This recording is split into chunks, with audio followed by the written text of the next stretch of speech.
Arrogance is holding an opinion in the face of all evidence telling you that it's wrong. I think that's like the worst degree of arrogance, like saying, I'm right. I know I'm right. I don't care what anybody else is saying.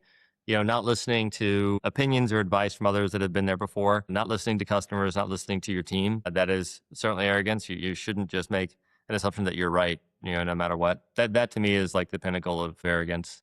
And then there's also the not taking threats seriously. So looking at a competitor, I mean, this is something, I think Satya Nadella said it when I think it was when they were making the investment in OpenAI.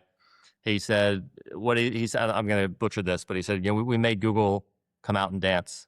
Like he felt like they had, maybe Google had, and I'm naming names, maybe you can bleep me out or something. But maybe they had gotten very high on their horse and high up on a pedestal.